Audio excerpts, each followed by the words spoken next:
Soulmate, Dr. Fire, and the Glam Pops, Loki, Tor, and Gucci. Yay! It's been the longest time we didn't vlog, right? Yeah, super long. Like, Super when was the long. last time? I think the last time we vlogged was when the time we went to Bali with our moms. Yeah. That was our last vlog. And then afterward it was more of shorts. And thank you, Glammers, for always following and also sharing comments on our shorts and also on our videos. Today is very special day because of course you're here next to me, and here we are in our very nice vibe of our setup room. I call this our art room. That's why we didn't vlog for a couple of months. Yeah. Is it months or a couple of weeks? 2 months. 1 month. Because she was busy upgrading her art room. And I can't wait to share with you guys what art we are doing right now. We are doing a lot of project and a lot of artistic stuff and a lot of connecting to one another and also to our puppies, and a lot of things. But let's start ultimate Q&A LGBTQ edition. Yay! Are you Glammers ready? Ready. Bezan Betty. So we all know how did you guys meet, but when was the first time you felt a special connection? Special connection. Okay, you go first, Fire. I think the year that I proposed to you, because prior to that, I didn't believe in spending long life with someone else to propose. I mean, I didn't believe in the whole thing, but then there was a feeling that came over me, so maybe that was very special moment. Of course, every moment is special because it's building up, but I think that was the time that there was a very deeper connection, feeling, special stuff. Yeah, you get the idea. For me, the special moment is, there is no one special moment for me. Like one big, okay, this one time, like it was this big special moment I really like recall. But mostly for me is every simple thing that it touched my heart, even in our daily routine, that is special. I feel special. Like for example, as simple as like when you cook for me, or you care for me, or when I'm sick, you take care of me, or when I feel down, you're there for me, or when I celebrate, you're happy for me. I think all those simple things for me is a big special moment. It doesn't really matter if it's like supposed to be like this occasional special. Or when feelings. was the first time that you felt? What was the question? First time you felt special Yeah, connection. that's the time. So every time you feel special. Every Well, time. when was the I- first, like very first? Come on, hug me. Because her language is like, so when is the first time you have a special connection? So yeah, that I feel that is the connection that I have. But maybe the first time it start, maybe the time that I told you that I want to be your girlfriend, because I felt that you are, I get your heart got connected to my heart. Or your heart got connected? Because my heart was connected.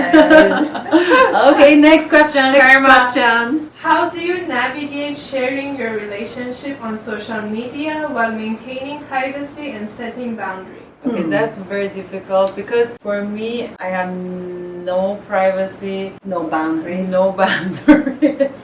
I don't know. I'm just fully out when we have struggles or we have some down moment. I personally want to put it out there, not only just celebration, achievements, and happy moments, travel, but also those parts I want to put it out there. But sadly, or I don't know, maybe I still cannot do that because at that moment I cannot understand, or I'm still processing the whole situation. That's why I cannot put it on camera. For that, I'm actually working on a project that Very interesting. yeah, and I'm going to talk to you, Glammers, about things that I've been through, and it was never in the camera, and I will share it with you guys. How do you maintain open communication and support each other's personal growth within the relationship? Personal growth? Is this ultimate LGBTQ That's like question or is this ultimate relationship question? How At the end, is there any difference though? How I do is by understanding that although we're together, we're individual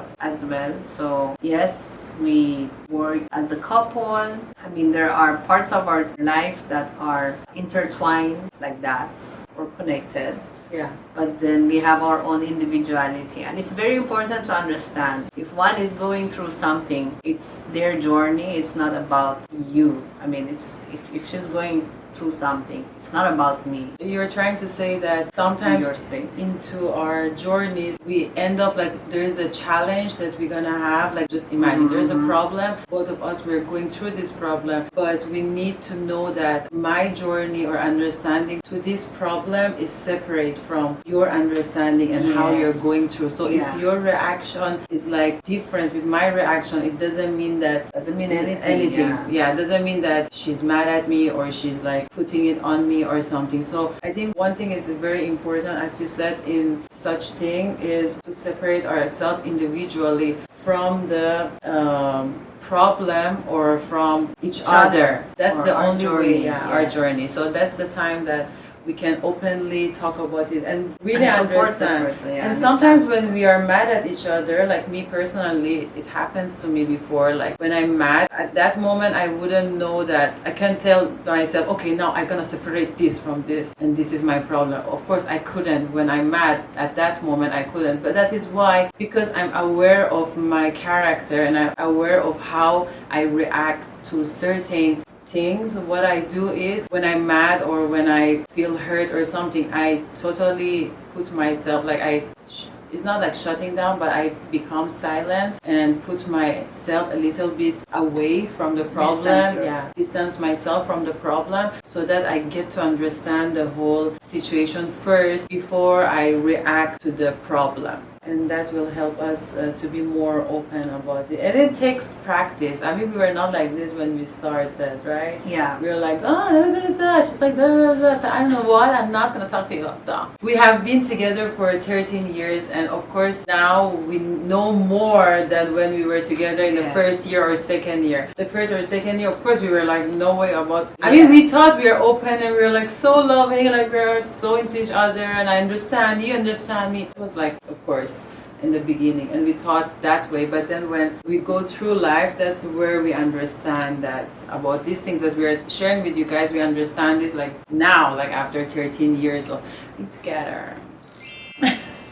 What are some common misconceptions or stereotypes that you have encountered as an LGBTQ plus couple, and how do you navigate them? For me was because I'm more like a girly or femme looking. I've been approached with a lot of guys. When I say that I am lesbian, they're like, oh my god, sayang, or oh, you're so pretty, why you want to be with a girl, or when they see Far, that Far is more of like a more masculine look, or I'm more masculine. Yeah, so one of the most common misconceptions there. Who's the girl and who's the guy? Or why, if you're with her, with someone who look like this, why not with a guy already? Like, it's so hard to explain things. Well, how do you navigate? So when somebody asks me, who's the guy and who's the girl? It's like asking a chopstick. Which one is the spoon and which one is the fork? That's nice one. Very nice. Yeah, for me it's more on when they ask me that, I'm like, it really doesn't matter, because even a straight couple, there is a feminine and masculine energy. It's not like long time before, like a guy must work and the women must stay home and feed the child, you know. It's not that way anymore. Like both genders, whether you're female or male, you both have your feminine and masculine energy. So for Far, probably because just the way she wears, they think she's more masculine than me. But for me, I feel sometimes I'm more masculine than her, or sometimes I am more feminine than her. So it really, sometimes if there is more time, I like to talk about this to the person who asks, because especially if I know that their question doesn't come from a judgment or something, it more comes from curiosity and they want to learn more, I will sit down and really, just like the way I talk to you guys, I talk to them. So how do you navigate when someone says you, sayang? How do you answer? I'm like, it's of course. You're doing my what? So for me, I would always say that it's always sayang when you don't follow your heart, and it's more sayang when you just do things that just because society tells you, or you just do things out of fear than who you really are. Mm-hmm. How do you handle social expectations and pressure regarding relationship and marriage and kids? What? Handle again? I feel like a president. I have to ask. This is the ultimate. The ultimate. That's like really ultimate. That's something. It's okay. Oh yeah, that's one thing. Like especially that we're together for 13 years. Even the first time like we were together for a year already, they're like, oh, so when you guys gonna be together, like together, or when you gonna get married and have kids?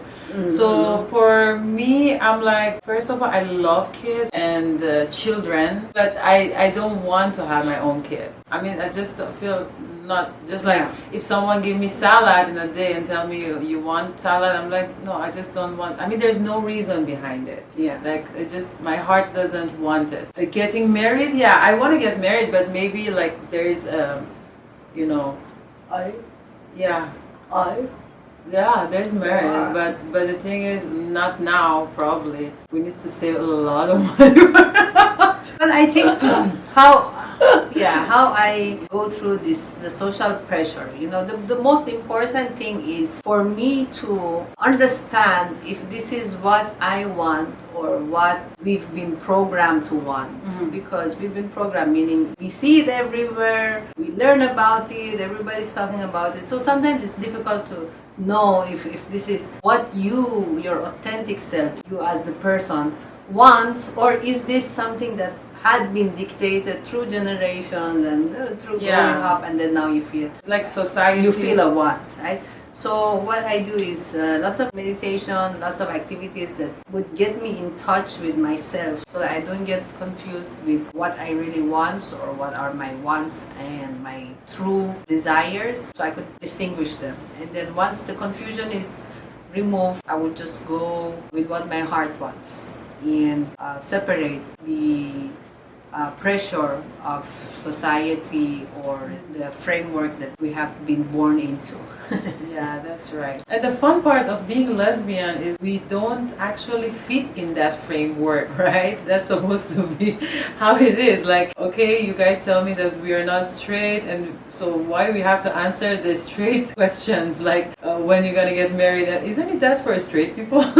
You know, so I'm just thinking when we are lesbian, I mean, when we put ourselves out, so it means that we are already telling everyone that we don't fit inside of the boxes that the society is giving to us. So I'm not just talking just for LGBT community, but you also, like, don't put yourself in a box of when is the time for you to get work, when is the time you have to finish the college, when is the time you cannot have education anymore. If you are a mother and you have kids and you want to study, you want to go back to school, and the society tell you that you cannot because you are, you know, you don't fit into that age or stuff. So don't let people or society box you in. Whatever you want and you feel your heart wants and need, just go for it. How do you deal with negative comments or prejudice from others? And what advice do you have for LGBTQ plus couples facing similar situations?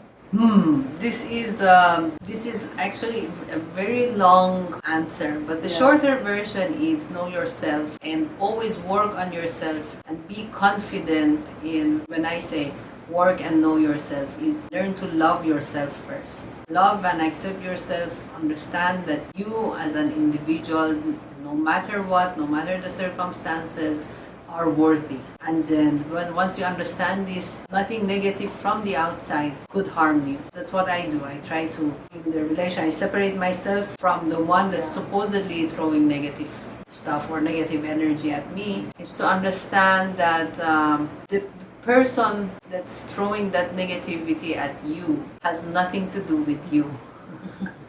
It's a bit challenging to understand, but once we get that, then we won't feel offended or have the need to act and react. Of course, it's a process. If you're somewhere in the process of having the need to react right now, and that's fine, by all means react, but the thing is, always keep in mind that we grow. So if something's bothering me, what I do is I always ask myself why. What is it that's bothering me? Because I don't want my peace and harmony be in someone else's control. It's in my hand. Like a ship that doesn't have a hole won't sink, right? So I try to fix my own cracks and openings so that I won't sink. no matter how strong the storm is.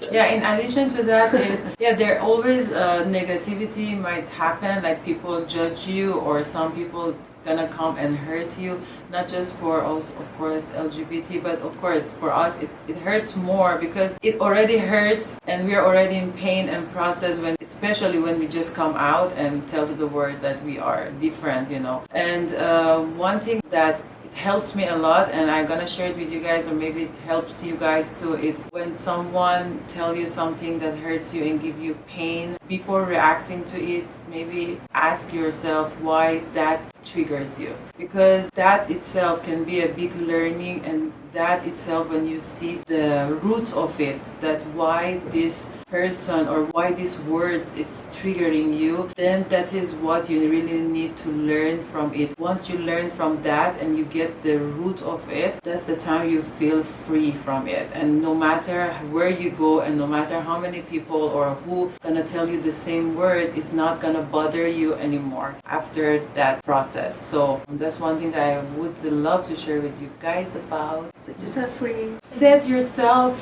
free, cause you deserve it. Since you guys work also together, how do you maintain a healthy work-life balance as a couple?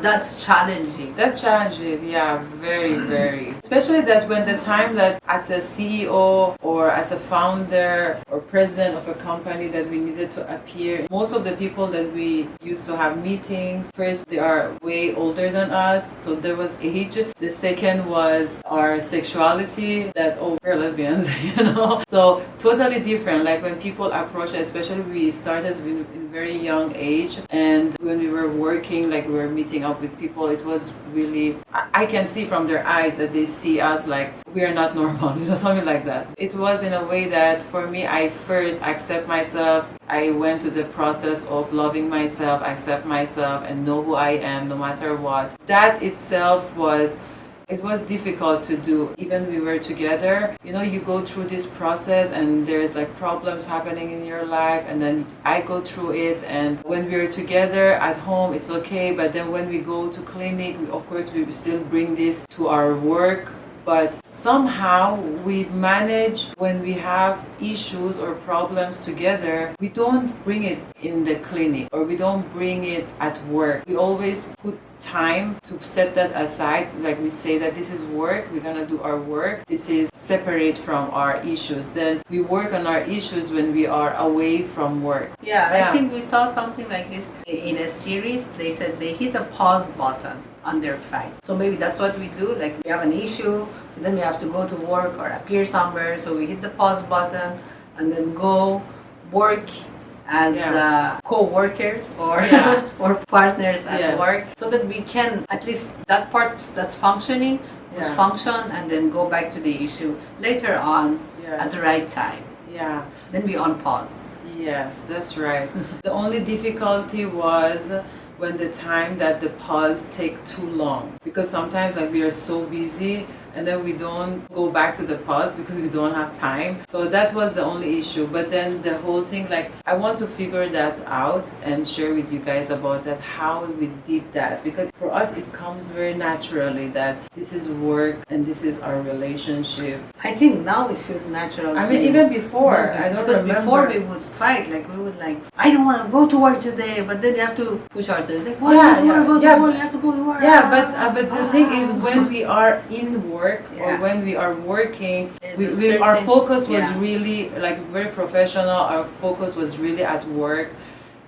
Okay, but the feeling is there. Okay, something came right now in my, while I was just talking about it. One thing for me, it helps when I was at work, that separate my work and our problems, our issues, was our staff. Because one of my goal was I want to have the biggest staff and, you know, be able to help people at work so that they can also provide and help their own family and loved ones. And every time I go to work, my focus and issues become smaller than the purpose that I wanted to build jobs or work for others. I think so that's basically, the reason I think for that's a quote. It's being committed to something bigger than yourself. Yeah. Since Pride Month is only a few days away, How do you celebrate Pride Month as a couple, and what does Pride mean to you personally? How do we celebrate Pride? For we me, because post a every lot day- of pride. Every day is a pride pride day for me because we are pride. Yeah, but well, of course, Yeah. it's the month that's allotted to it. It's very special because I think it has raised a lot of awareness Yeah. and a lot of acceptance to the community. So how we celebrate is we're definitely more. Our contents are more LGBTQ focused during Pride Month and when it's nearby, and we do lots of speaking or we attend Lots of projects. projects or march. That's just to help people who are coming out or who have some challenges to feel loved and accepted. And for this year, we are going to be even more active and we're going live, and so that we can do more Q&A like this. So, you can be just open and drop your question and we're here to answer to you Yeah, guys. let us know what you need Yeah. and we'll be happy to take on the challenge. Yes. It doesn't mean that we're teaching. For us, it's sharing what we went through and also learning from you guys. What are some of the most important lessons you have learned about love and relationship through your journey together? For me, the most important one was everything that happened, every challenge, everything in the relationship, just have one answer, and the answer is love. It's not just a cliche about like, oh, love is the answer, but going deeper than that, even though like how different we are from one another, but if we truly love ourselves, if I truly love myself, accept every inch of myself and know what I want in my life, it would be very much easier and more loving to be with my partner, and I can give more and love more and extend my love even more. So I think for me to grow in our relationship, what helps the most was really love. And love comes with understanding, being compassionate, being there during struggle and happy time, celebration, everything, achievement, and learning itself. Well, what I learned about love in our relationship is that love has a lot of misconceptions. I mean, there are many normal quotes or cliches about love that are not a fact but are misconception. For example, love hurts. Love does not hurt. But what I learned is true love is totally unconditional. There is no condition attached to the feeling. If there is some level of condition or some level of wanting something in return, then that means just look deep inside. For me, right? It just means look deep inside and go to what true love means. Also, true love has a sense of peace and calm. So if I don't have that sense of peace and calm, I just go back and focus on the feeling of love or try to navigate my way back to love, because that means I'm not in a loving zone. One thing that I firmly believe is true love transforms. It's a transformative energy. So if it doesn't transform your life or your surrounding, then that's not true love.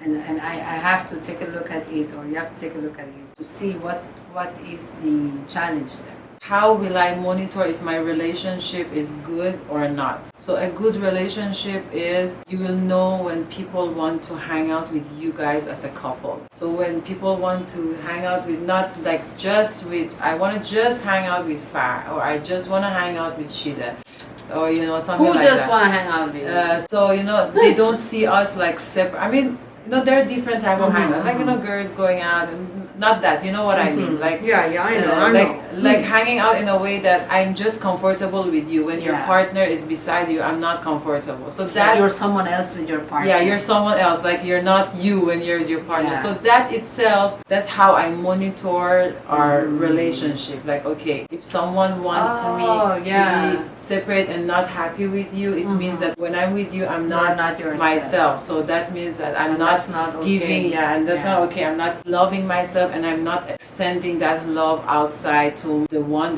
who is the most important person in my life. And then how much more if I Can you give repeat again the last sentence? the most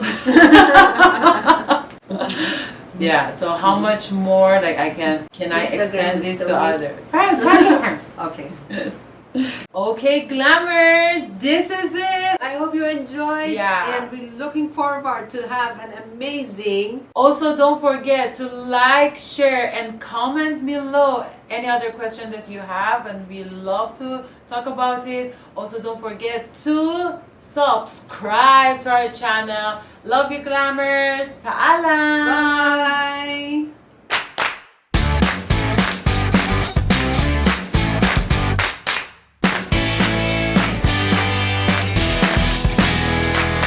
Bezan Berim. He doesn't look so happy here.